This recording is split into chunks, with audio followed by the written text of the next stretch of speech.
Ladies and gentlemen, friends, colleagues and listeners, here we are with another podcast early in 2021. And please God for everybody, this is going to be a great year, much better than the last year. And this year has started particularly well for our next guest, who's an old favourite of the show. I shouldn't have said old. When I say, I've got to clarify that now, Elise, haven't I? Old as in we've been on before. You're already struggling with the introduction. Yeah, struggling big time. I've got to make sure I stay on the right side of you. So our guest, as you can see, is Elise Weber, and she's the co-founder and chief sales and marketing officer with Skytra. So Elise, joking aside, it's always a pleasure. We had a great time last time, and it's so nice to see you again. And even nicer that 2021 has brought some very, very good news for you and for your organization. Yeah, this is true indeed. Thank you so much for re-inviting me to this show. I really appreciated the first one. We had great fun. And yes, this year started extremely well for us. So I'm co-founder and chief sales and marketing officer for Skytra. And what we achieved this year is that we got regulated by the Financial Conduct Authority, which means that the indices, the Skytra price indices that we are producing, can now finally be used for hedging. Very good. And before we get into that and what it means, let's, if you don't mind, if you can just remind everybody exactly what Skytra is, does, and how they started, just briefly, so that they're all on the same platform. I'll try to keep it short, even if I'm really passionate about that. Oh, I know about that passion and engagement, and it's lovely, really. So the reason why we exist, really, so we are 100% Airbus company, and the reason why we exist is that we wanted to help our customers, so the airlines, to have more stable revenues. As you know, our travel industry is very cyclical and volatile. And our customers were suffering from that because they had very volatile revenues. So on the fuel side, they have very volatile costs, but for the last decade, they could use indices representing the cost of fuel for hedging. And they had no instrument on the other side. And that was the reason why 2 years ago, we had this idea of creating a new set of indices for permitting our customers to hedge revenues. And therefore, if you do it on both sides, you have more stable EBIT margins. And it has been a long journey to come from the posted, hey, let's make some numbers, let's make some indices too. It's a regulated financial instrument, because actually, I don't know if you know exactly what it means to be regulated, but regulations, we have to follow the benchmark regulations that are applicable in Europe. And these benchmark regulations are there to make sure that a financial index is calculated, let's say, in an accurate manner, and that the financial markets behave with integrity. So in order to achieve that, you can guess that you have to put lots of processes and governments in place for your data suppliers, for those who are crunching the numbers ourselves, but also for the end users. And this has been a tremendous work of the team over the last 2 years. And now we are there. We got the green lights, and this is an excellent news to start the year, especially considering the situation in which we are. It's fantastic, huh? And I'm just trying to think what it must feel like, because obviously when you went back to what you said, the post-it period, you know, to actually have a dream or to have a concept, and then for it to get such approval as the regulatory criteria, it must be incredible, because it just puts you into the Champions League now. Yeah, that's nice. You formulated it well. I have nothing to add, really. I mean, we had put the champagne in the fridge for the last, couple of weeks, and we were like, when can we take it out? Because everybody was looking for this moment. And actually, it's not only about us, it's about our customers, because we haven't been innovating in our office like just by ourselves. We were engaging with all these customers that were providing us input, because we had 6 iterations of this index. We started with a couple of data points, trying to figure out what's the best way to calculate the price of air travel in the different markets. And even if it's only a fancy average, cent per kilometer, there's thousands of ways how you can calculate that. And our customers were permanently giving us feedback of, yeah, this works, this doesn't work, this correlates, this doesn't correlate. And so we've been working and working. And so it's also a big thank you to all the airlines that have helped us to come to this point, because alone we would never have achieved it, really. So thank you to all the airlines that have contributed to that. That's fantastic. So basically you're identifying and you're assisting with the revenue volatility, which has been huge. And obviously this last year, 2020, my goodness me, if ever something indicated the need for some stability and some sort of forecasting, it was 2020. But it also improves the financial visibility and increases confidence, for people to invest and what they want to do in the future because of that level playing field. Now, there's something I just want to ask you. If you look at even now, January and February, and looking at pre-Christmas, so the volatility with consumer confidence and also what's going to happen, and then the vaccines, certain companies put huge sales on in January and February, but the realities of whether or not there'd be flights was very, very small. So now things like that, and then what happens over the whole of 2020, and the fact that you have 80+% of the world ticket sales by value data, you've got a huge opportunity to picture what all of that means. Now, if you had been regulated, let's just say November 2019, what sort of a difference would that have made for last year?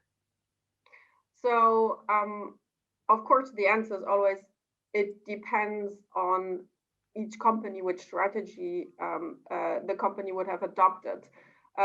We have, for example, I don't know if you have seen that, but we had worked with the Embry-Riddle Aeronautical University, and we asked them, because they're independent, and said, look, just take an airline that you have data from and try to simulate what it means. And they took an extreme. They took revenues from United Airlines, and they calculated what would have happened if there was a price drop of 98%.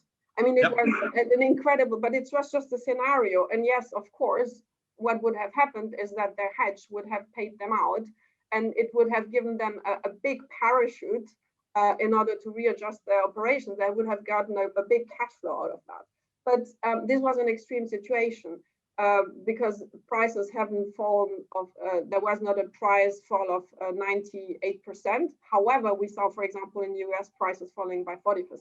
But then they recovered a bit, and now actually they're again down by 40%. So volatility has dramatically increased in all markets between 50 and 200%. The markets that have increased the most in terms of volatility are North America and Asia Pacific. So the North America, and APAC, so the regional markets. Up to 200% for those two markets, which means that in terms of giving more predictability, the value proposition is now immense, because it's even less predictable than before. And in terms of price falling, because a contract would pay an airline out when the price is falling, if European, American, or Asian airline had hedged a year ago, they would have had big cash flows back in the periods where prices were heavily declining.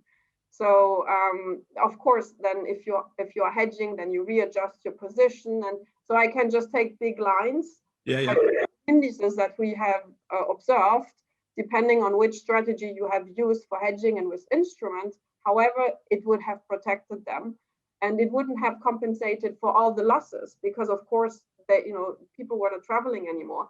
But in terms of at least the price volatility that they were suffering of, they would at least have gotten compensated to a certain extent. For example, they could have gained some cash flows also to pay out their losses they did on the fuel hedge, because fuel prices did collapse, and there are many airlines, and we know it from our customers, actually had big sums of cash flow actually flowing out of the company.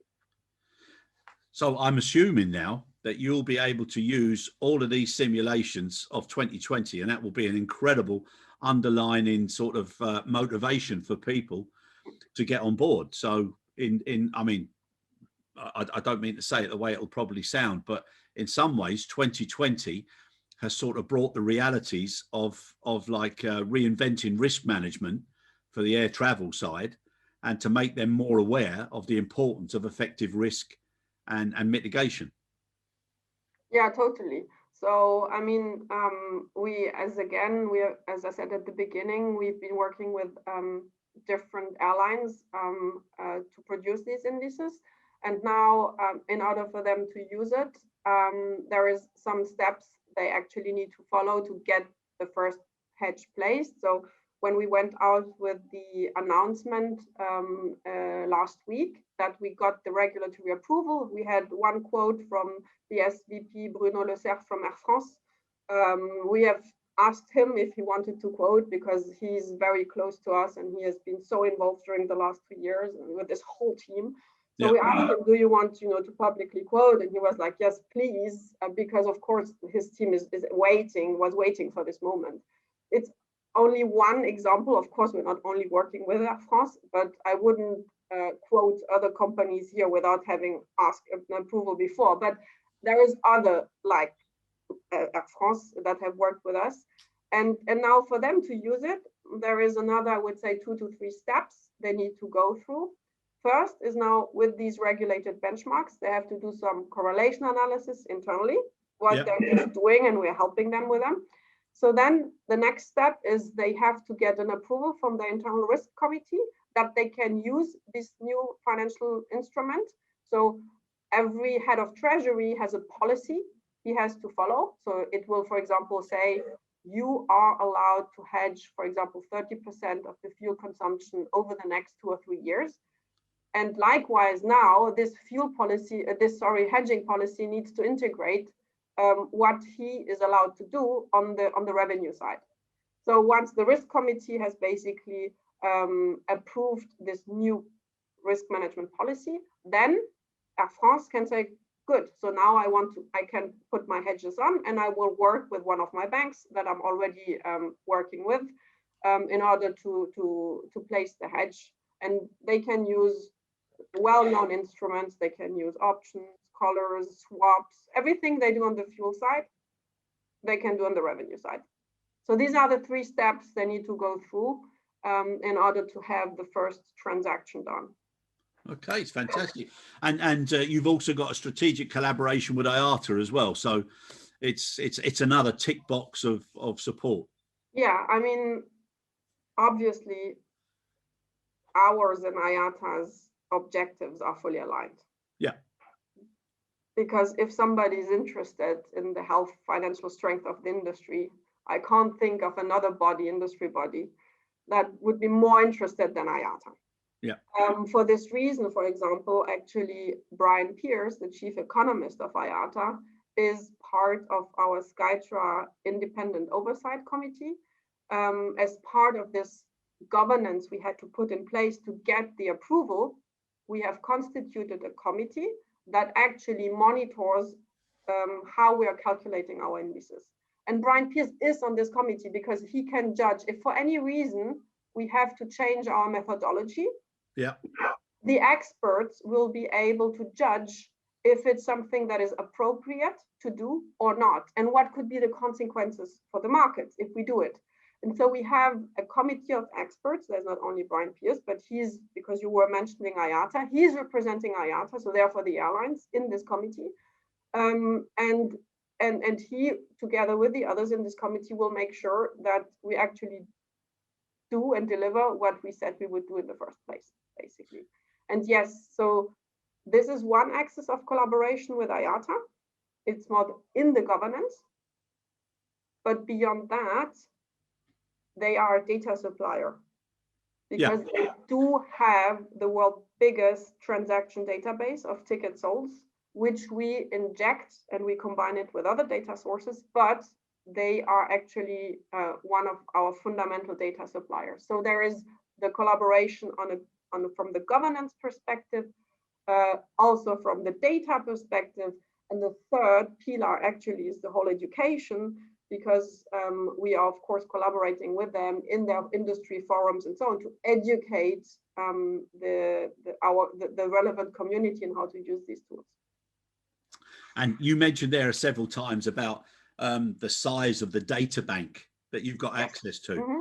And, you know, data now is the new gold or the new oil, or, you know, and it's just, it's so effective if people have got the confidence to share it and access it correctly. Yeah, no, and, totally. I mean, data will drive a lot of decision taking. Yes, indeed.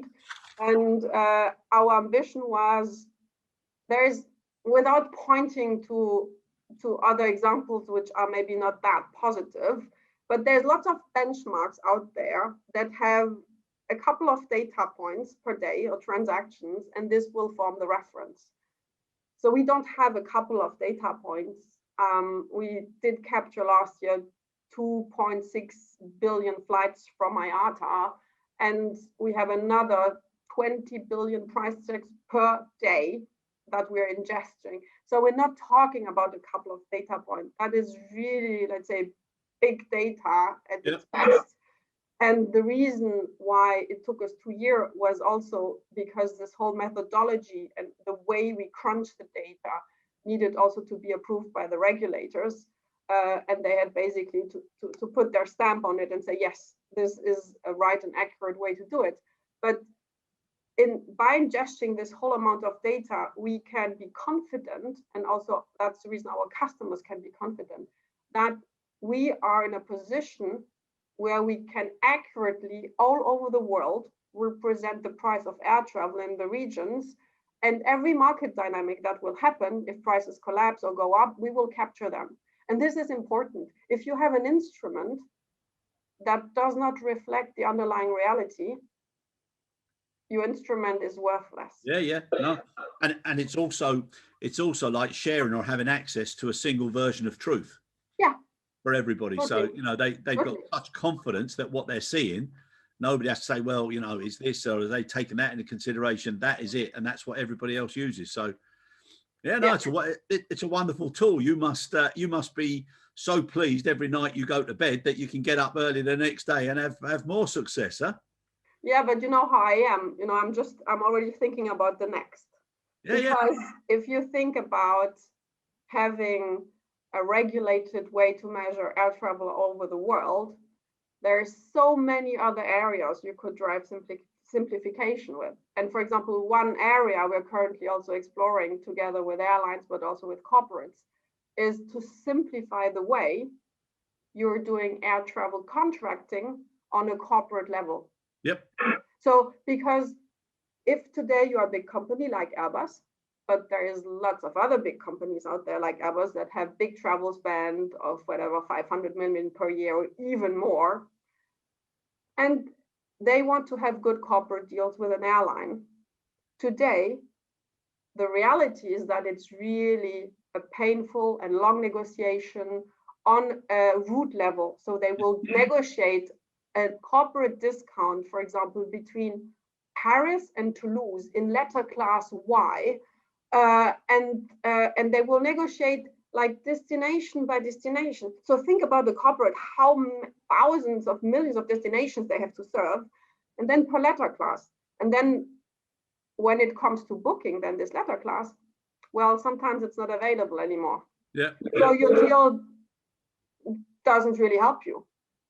And if you go into the negotiations, one critical point is that two parties, and we know it from both parties, they spend half of the meeting in talking about what is the right reference. What is the reference? What is the price of air travel? What is it actually? So you have the airline saying, well, our numbers say A, and the corporate say, yeah, but our numbers say B.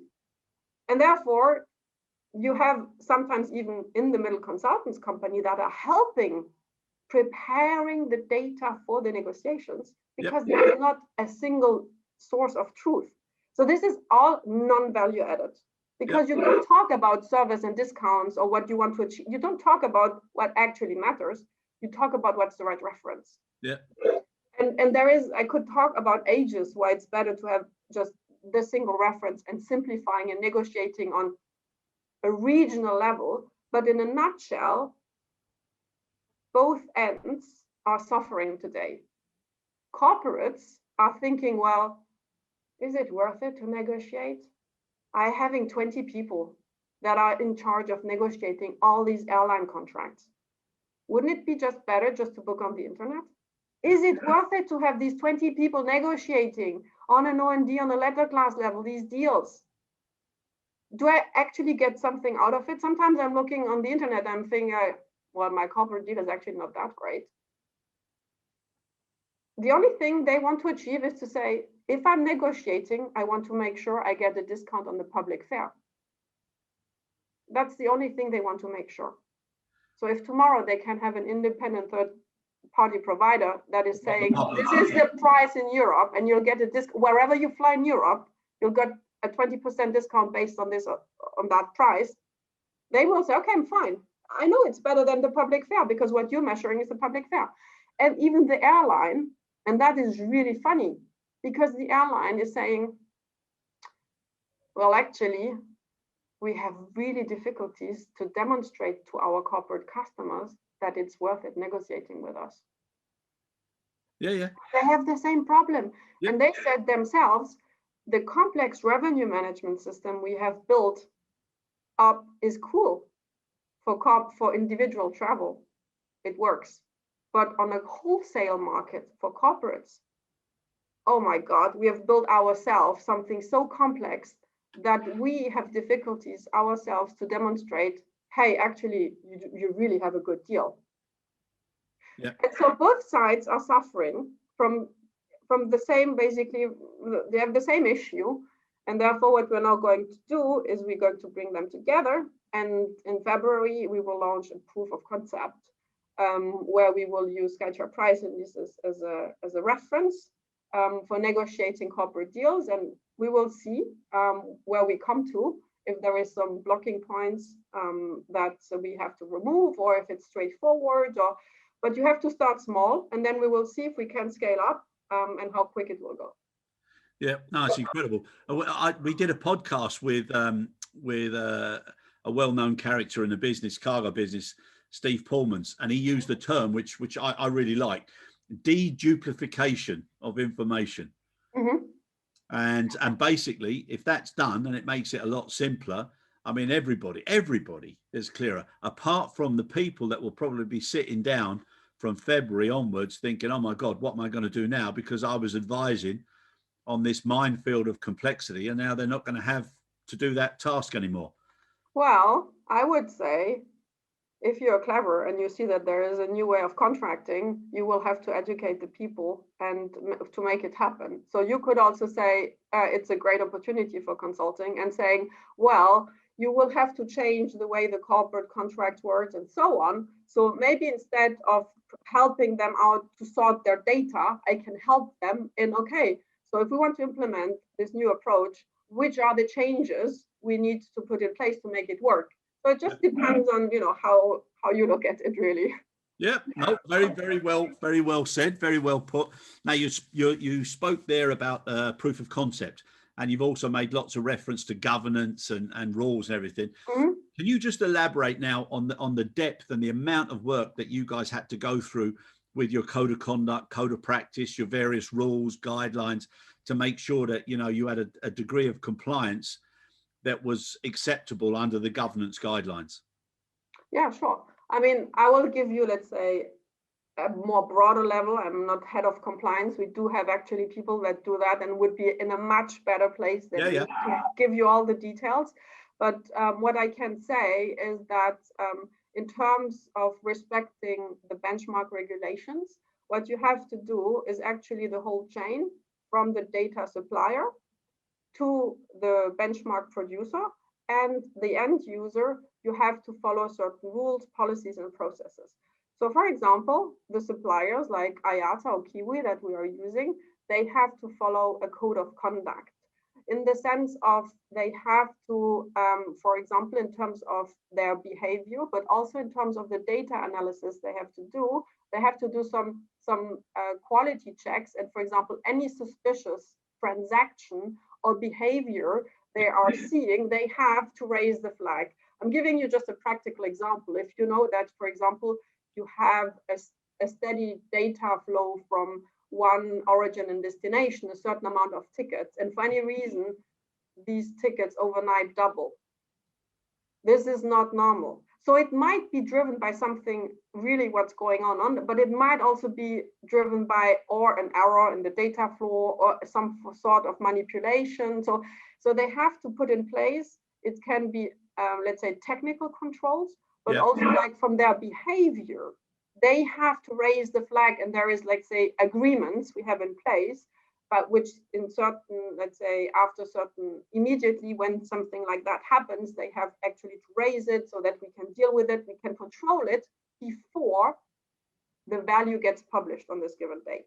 So this is just an example in terms of a rule or like a code of conduct they had to subscribe to.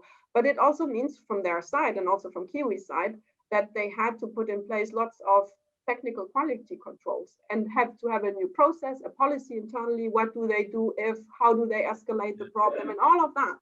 So this is, for example, on the data supplier. From our side, what we have, for example, is we have a compliance dashboard. So we have our head of compliance that every day is monitoring if there is on the different regions, there's different levels of granularity, if something unusual is happening, right? So she is looking at that. She has a specific dashboard that has been built for her where she can monitor how this data comes in and gets crunched basically before the index gets published. Then you have, I mentioned already the independent oversight committee.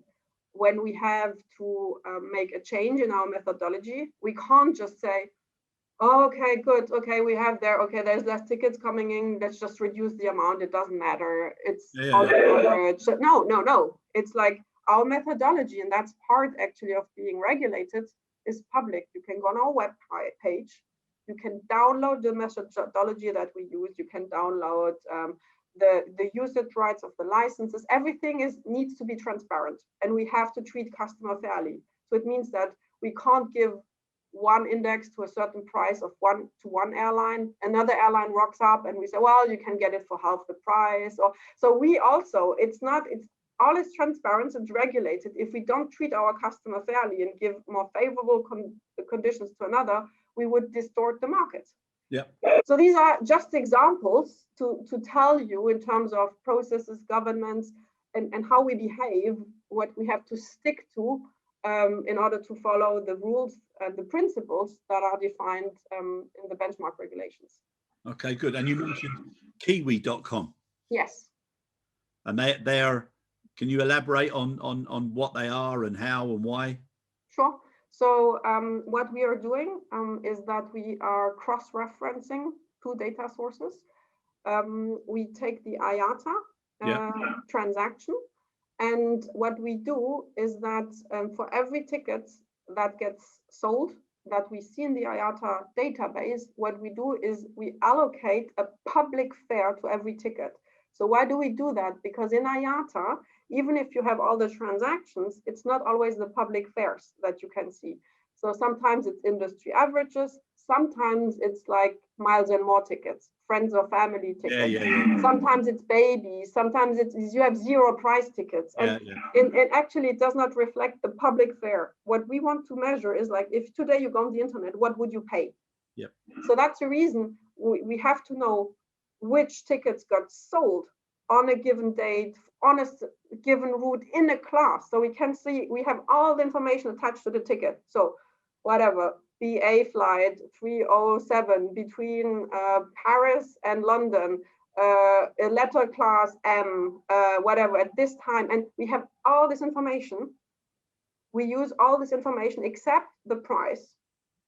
We cut off the price and we go fishing in this big data pond that we get from Kiwi and we get 20 billion price checks per day, and we look exactly for this flight in this leather class on this day, and we say, okay, it's highly likely that this ticket was sold for $200 because it was offered on this day at 200, right? So as you can imagine, it sounds actually really simple, but it's really complicated to do that. And but with this, we can guarantee that the prices we're using are those offered really on the internet, and we can guarantee that this ticket was actually sold because we know it from the IATA database. Yep. Right. So with this methodology, with this cross-referencing, where we have also some, we have deposited some patents on, we make sure not only that we have data redundancy, but also that we have an accurate view on what is a public fare in the given market. Okay. And do you have any other similar referencing points, like for, you know, index governance or any other parties or any other organizations that are involved in the crossovers? No, for the time being, in terms of data sources, we have mainly, we have IATA and Kiwi.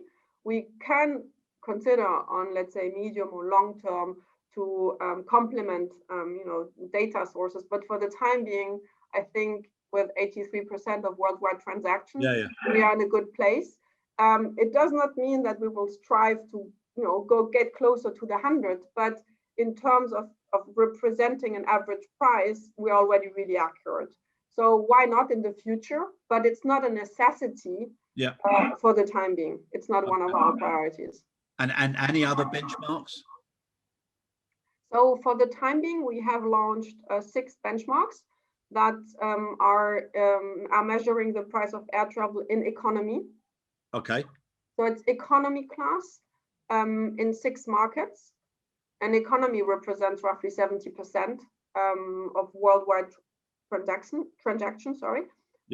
What we will be launching in 2 to 3 months roughly is the same for business class, because we have exactly the same information, but we haven't gone through the whole, let's say, process, building up the compliance dashboard and everything what we did already for the economy bit. We have to copy and paste it for the business bit, but this is just a natural evolution that is already in the pipeline, and that will materialize in, let's say, in Q2 of this year. My goodness me! So, I mean, this really is a big change, a big turnaround from the way things used to be and the way things are going to be now in the future. And I don't know how many millions of dollars of savings, you know, by reducing the volatility and helping them with financial investments. But it's going to be a lot easier to plan. Honestly, I'm not allowed to tell you the number, but we actually did a study, but it's not published yet. And we did exactly this exercise. We said, if the overall industry reduces its volatility by X, what is the impact in terms of notches on credit rating, the possible impact? And as a consequence, because today we know the amount of debts in the industry and we know how much it costs, what is therefore the savings they have and get a cheaper access to capital. So tomorrow, if the overall industry goes to the banks and asks for money for doing any type of investment, how many, and I can tell you it's billions, will the industry save? So that's an exercise we've done. It's not us doing it, but we have done it with a credit rating expert and professor. We have already, let's say, the outcomes. We are cross-reading with compliance and stuff, but within another 2 to 3 weeks, we will be communicating about that. But it's exactly what you're saying, yes, and it's billions. Yeah, I was going to say it's definitely not hundreds of millions now. It's running into billion. No. Yes, which is a huge step. Oh yes, it's I mean, it's a big step to be regulated. Now, of course, the industry needs to adopt it, to use it, to deploy it. But yes, I mean, this step is like the green light, right? It's like, you know, you're waiting at the crossing and it gets green, and then you can start, you know, really driving, and then you can take up the speed, and then things can happen. So this was a key, of course, to get the ball rolling, really. Yeah.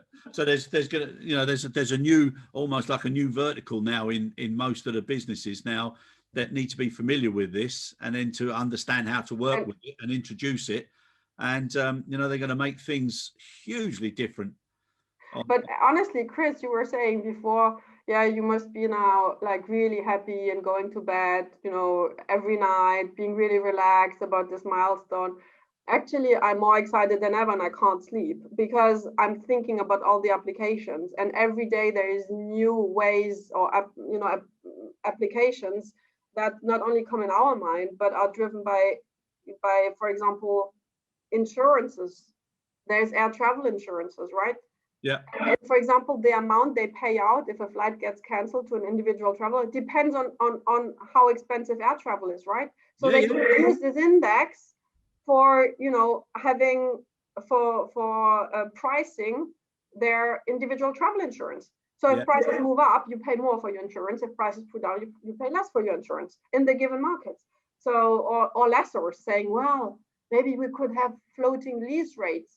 If prices go up in the market, it means our customers can make more money, so they can also afford to pay us more for the aircraft. And if prices go down, they earn less, and therefore they are able to pay less. And therefore, we could maybe share a bit of the risk, and they would have like floating lease rates rather than saying you have to pay $1 million per month.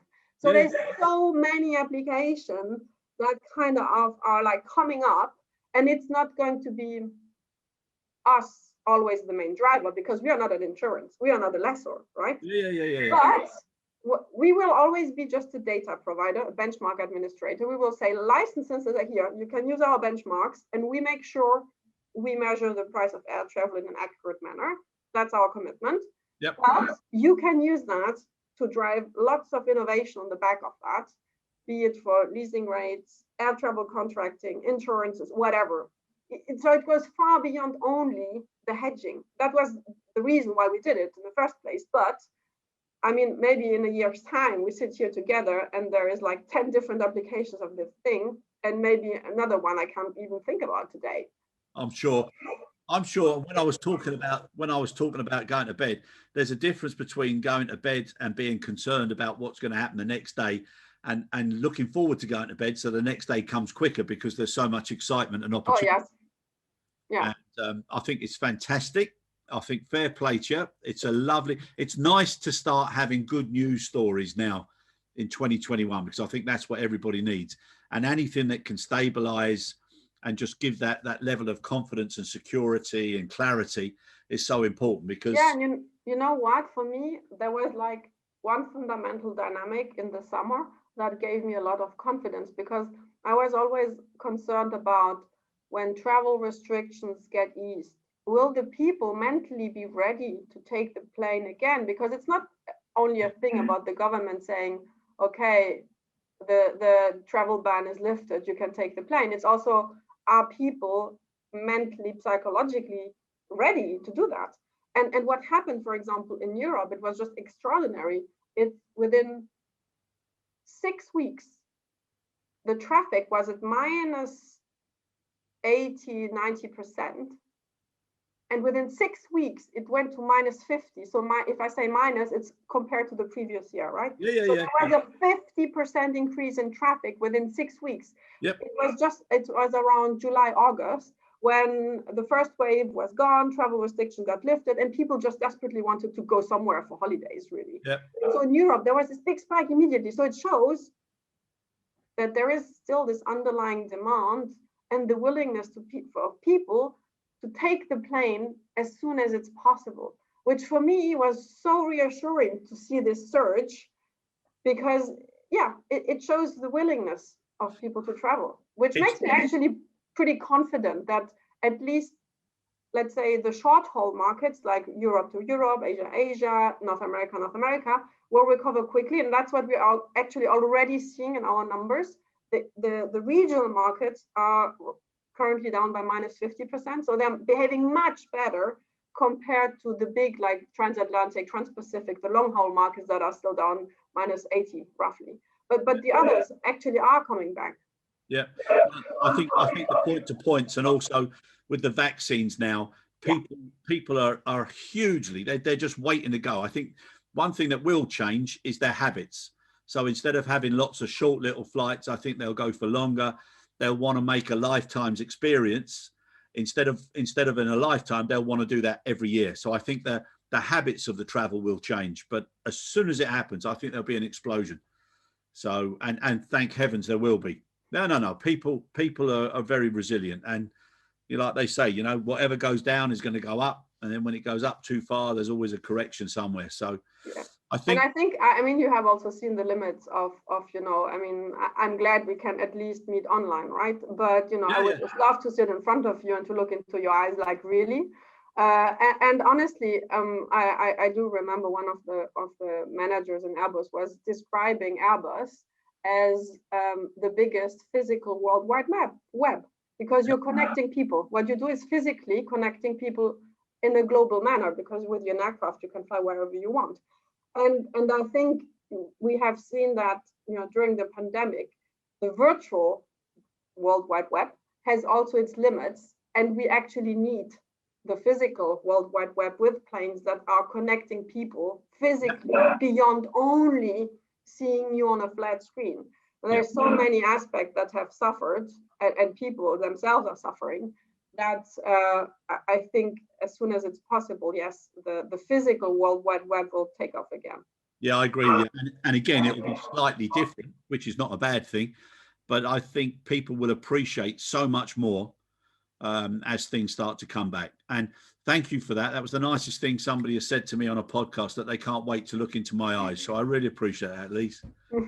Well, I actually never really managed, because the first time we talked, it was the same. It was also only through screen. So yeah, there's a double reason now. We really have to meet one day. We will. And I can't wait for it. And again, like I said, the first time, your enthusiasm, your engagement and positivity is infectious. And well done for everything that you guys are doing. Thank you, Chris. And wishing you the greatest of success for 2021. And I'm sure it will be. Thank you. Have a lovely day. Bye. Thank you.